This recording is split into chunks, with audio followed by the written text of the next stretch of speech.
తిరిగి BCN news కి స్వాగతం. క్యాన్సర్ వ్యాధిపై అందరికీ అవగాహన కల్పించేందుకు ఒంగోలులో ర్యాలీ నిర్వహించారు. ఈ ర్యాలీని జిల్లా అధికారులు ప్రారంభించారు. జాతీయ ఆరోగ్య మిషన్ ద్వారా ఏపీ ప్రభుత్వం 18 సంవత్సరాలు నిండిన ప్రతి ఒక్కరికి క్యాన్సర్ పరీక్షలను ఉచితంగా నిర్వహిస్తున్నారని, వీటిని అందరూ సద్వినియోగం చేసుకోవాలని కోరారు. మాదక ద్రవ్యాల వల్ల క్యాన్సర్ ముప్పు ఉందని, అందుకే వాటికి దూరంగా ఉండాలని సూచించారు.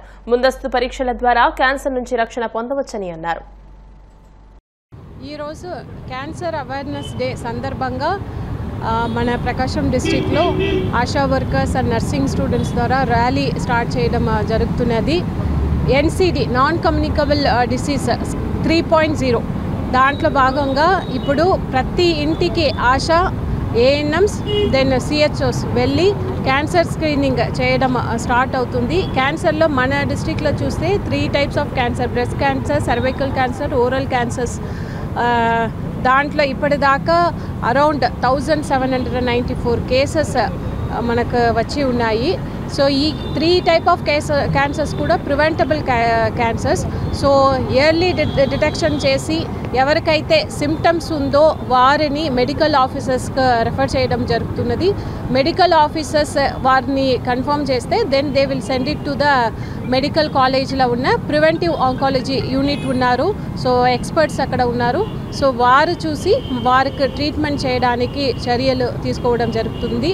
సో ఈ సందర్భంగా అందరినీ కూడా మన ఆశా ఏఎన్ఎం సిహెచ్ఓస్ ఇంటింటికి వస్తున్నప్పుడు వారికి మీరు సాయం చేయండి. ఒకవేళ మిమ్మల్ని చూసి వారికి రెఫర్ చేస్తే వెంటనే మీరు హాస్పిటల్కి వెళ్ళి పూర్తిగా మీరు ట్రీట్మెంట్ తీసుకోవాలని కోరుతున్నాను. అదేవిధంగా ఈ సందర్భంగా అందరికీ కూడా మీడియా ద్వారా ఈ క్యాన్సర్ గురించి ఒక అవేర్నెస్ అందరు కూడా రావాలి అని కోరుతున్నాను. ఈ క్యాన్సర్ స్క్రీనింగ్లో ఏంటంటే నోటి క్యాన్సరు, రొమ్ము క్యాన్సరు, అట్లాగే గర్భాశయ ముఖద్వార క్యాన్సర్ని స్క్రీనింగ్ చేయబడుతుంది అనమాట. అంటే 18 ఏళ్ళు పైబడిన పురుషులకు కానీ స్త్రీలకు కానీ ఈ పరీక్షలు చేయబడతాయి. సో ఈ పరీక్షల్ని గురించి ప్రజల్లో అవగాహన కల్పించాలి. అందులో భాగంగానే ఈరోజు జిల్లా కేంద్రంలో ఈ ర్యాలీ అనేది నిర్వహించడం జరుగుతుంది.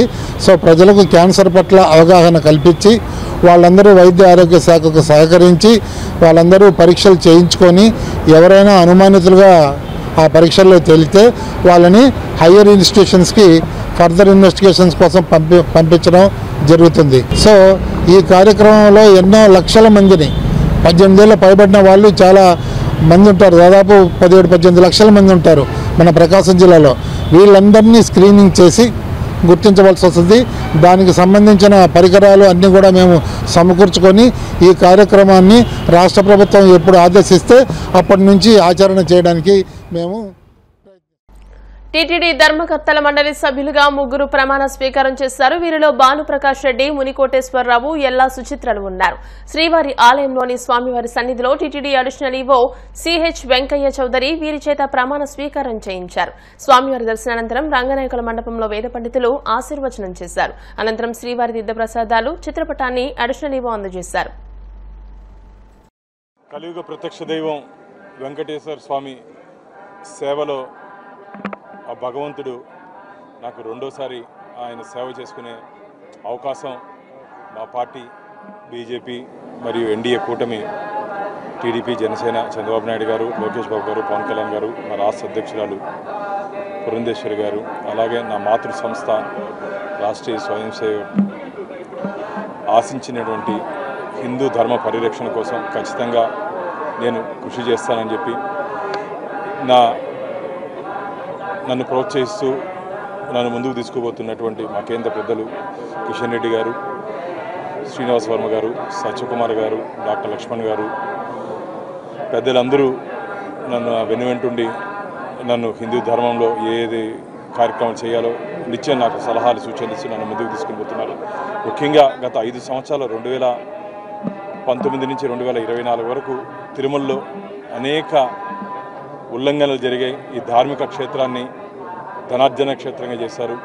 ముఖ్యంగా ఆలయం ముందర దయచేసి నేను ధర్మకర్తల మండలి సభ్యుడిగా అందరినీ కోరుకుంటున్నా, రాజకీయ ప్రసంగాలు ఎవరు చేయకండి, అది మంచిది కాదు. సాక్షాత్తు స్వామివారి దర్శనం చేసుకున్న తర్వాత అనేక పర్యాయాలు బయటొచ్చి వాడు నాశనం అవ్వాలి, వీడి నాశనం అవ్వాలి అని చెప్పి చాలామంది మాట్లాడారు. దయచేసి భవిష్యత్తులో అలాంటి చర్యలు మీరు చేయకుండా ఉండాలని చెప్పి అలాంటి చర్యలు చేస్తే ఖచ్చితంగా వారి మీద కేసులు నమోదు చేసే దిశగా మేము ధర్మకర్తల మండలిలో కఠినమైన నిర్ణయాలు మేము తీసుకోబోతున్నాం. ఎవరైనా సరే, ఏ స్థాయి వ్యక్తి అయినా సరే, ధార్మిక విషయాలు తప్ప వేరే రాజకీయ ప్రసంగాలు కానీ రాజకీయ శాపనార్థాలను కానీ ఇవన్నీ తిరుమల క్షేత్రంలో చేస్తే మాత్రం భవిష్యత్తులో ఖచ్చితంగా వారి మీద కేసులు నమోదు చేసే దిశగా మేము చర్యలు తీసుకుంటామని చెప్పి ఎవరెవరు గతంలో చేశారో వారందరికీ ఒక హెచ్చరిక మేము ఇస్తున్నాం. అంతేకాకుండా ఈ పవిత్ర పుణ్యక్షేత్రమైన సాక్షాత్తు శేషాచల అడవుల్లో స్వామివారు సంచరించినటువంటి ప్రాంతంలో స్వామివారి సంపద అయినటువంటి ఎర్రచందనం పూర్తిగా కనుమరుగైపోతుంది. దాని పరిరక్షణకు ఖచ్చితంగా రాష్ట్ర కేంద్ర ప్రభుత్వాలు సంయుక్తంగా మేము పాటుపడతాం. అలాగే భక్తులు పడుతున్నటువంటి ఇబ్బందుల్ని, ఎక్కడెక్కడ ఇబ్బందుల్లో అన్నీ గుర్తించి రాబో రోజుల్లో భక్తులు ఎటువంటి ఇబ్బందులు పడకుండా మంచి దర్శనం, మంచి వసతి, అలాగే వారికి కావాల్సినటువంటి అన్ని సౌకర్యాలు చేసే దిశగా మేము ముందుంటామని చెప్పి తెలియజేసుకుంటున్నాం. పార్వేటి మండపాన్ని తిరిగి పునర్నిర్మిస్తాం. కింద ఉన్నటువంటి అలిపిరి దగ్గర పాదాల మండపాలు కూడా ఆర్కియాలజీ సర్వే ఆఫ్ ఇండియా వారు రిపోర్ట్ ఇచ్చారు. వారి సలహాలు, సూచనలు తీసుకొని ఆ మండపాలే కాకుండా చాలా మండపాలు ఉన్నాయి, అని ప్రాచీన మండపాలు పునర్నిర్మించి భావితరాలకు అందించాల్సిన బాధ్యత మన మీద ఉంది. కాబట్టి ఖచ్చితంగా అలాగే శ్రీవాణి ట్రస్ట్ ద్వారా ఆ శ్రీవాణిలో ఉన్నటువంటి డబ్బుల్ని రాష్ట్రంలో ఉన్నటువంటి ధూపదీప నైవేద్యాలు లేని దేవాలయాలకి నిత్యం ధూపదీప నైవేద్యాలు ఉండేది. కడప నగరపాలక సంస్థ సర్వసభ్య సమావేశంలో ఎమ్మెల్యే మాధవిరెడ్డి పట్ల మేయర్ వ్యవహరించిన తీరు దారుణమని టీడీపీ నేతలు పేర్కొన్నారు. కడపలోని టీడీపీ కార్యాలయంలో ఏర్పాటు చేసిన మీడియా సమావేశంలో నాయకులు మాట్లాడుతూ దేశంలో మహిళలను గౌరవించాల్సిన బాధ్యత ప్రతి ఒక్కరిపైన ఉందన్నారు. ఇలాంటి తరుణంలో కడప నియోజకవర్గ ప్రజాప్రతినిధిగా ఎమ్మెల్యేగా ఎన్నికైన మహిళను అవమానపరిచేలా నగరపాలక సంస్థ పాలకవర్గం వ్యవహరించడం ఏమాత్రం సమంజసం కాదన్నారు. భవిష్యత్తులో మళ్లీ ఇలాంటి పరిణామాలు పునరావృతమైతే సహించేది లేదన్నారు. మేయర్తో పాటు ఆయన ఛాంబర్ను ముట్టడించి తగిన గుణపాఠం చెబుతామని హెచ్చరించారు. ఈ సమావేశంలో టీడీపీ నేతలు బోనం విలాస్, రాజగోపాల్ రెడ్డి, బొమ్మిశెట్టి శేఖర్, చిన్నబాబు తదితరులు పాల్గొన్నారు. కడప నగరపాలక సంస్థ ఎందుకు జరిగినటువంటి సంఘటన అతి జుగుప్సాకరం. ఎందుకంటే ప్రజాస్వామ్యంలో మహిళలను గౌరవపరచాలనేటువంటి ప్రతి ఒక్కరూ ఎరిగిన సత్యం.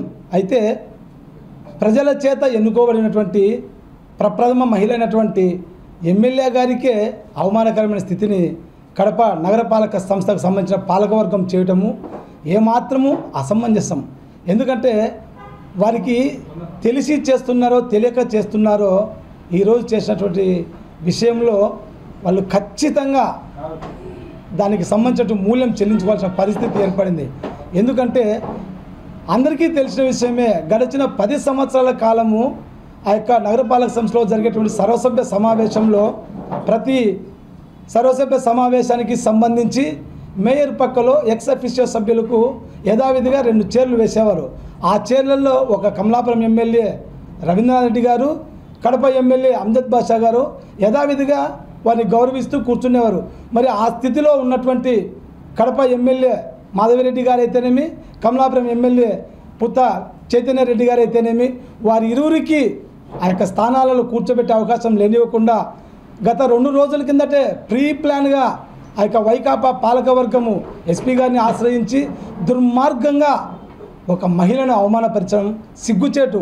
ప్రతి అవినీతి కార్యక్రమాన్ని వీళ్ళు ఎక్కడెక్కడ గండి వాటర్ వర్క్స్లో ఏం చేశారో మేయర్ గారికి తెలియదా? ఎంత కోట్లు తిన్నారో? మీరు 2000 కోట్లు తెచ్చామన్నారు అభివృద్ధికి.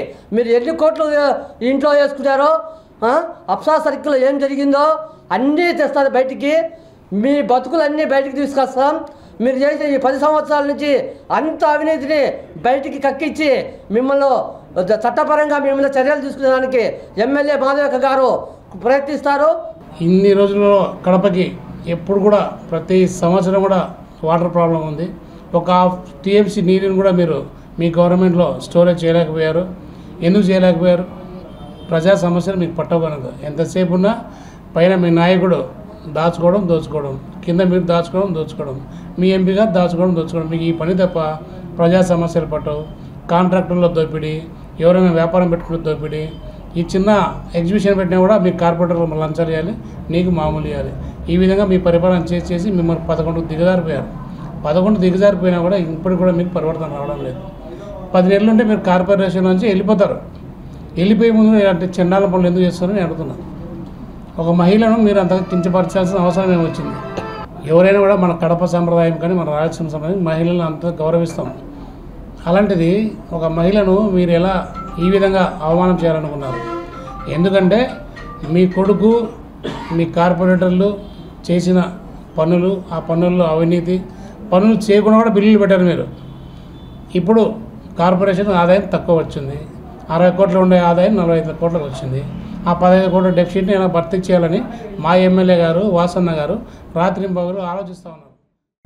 తెలంగాణ రాష్ట్ర సీఎం రేవంత్ రెడ్డి ఈ రోజు 55వ పుట్టినరోజు వేడుకలు జరుపుకుంటున్నారు. ఈ నేపథ్యంలో ఒరిస్సాలోని పూరి సముద్ర తీరంలో గురువారం సీఎం రేవంత్ రెడ్డి సైకత శిల్పాన్ని ఆవిష్కరించి ఫిషరీస్ కార్పొరేషన్ చైర్మన్ మెట్టు సాయి కుమార్ తన అభిమానాన్ని చాటుకున్నారు. దీనికి సంబంధించిన వీడియోను సోషల్ మీడియాలో పోస్ట్ చేయడంతో అది వైరల్ గా మారింది.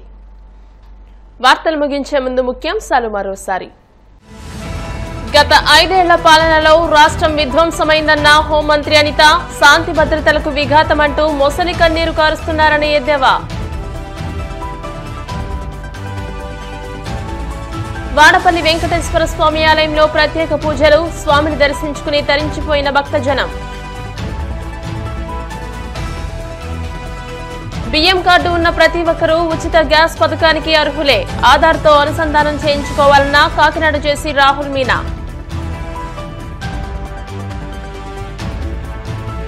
క్యాన్సర్ వ్యాధిపై ఒంగోలులో అవగాహన ర్యాలీ, ప్రాథమిక దశలోనే వ్యాధి లక్షణాలను గుర్తించారంటూ సూచన.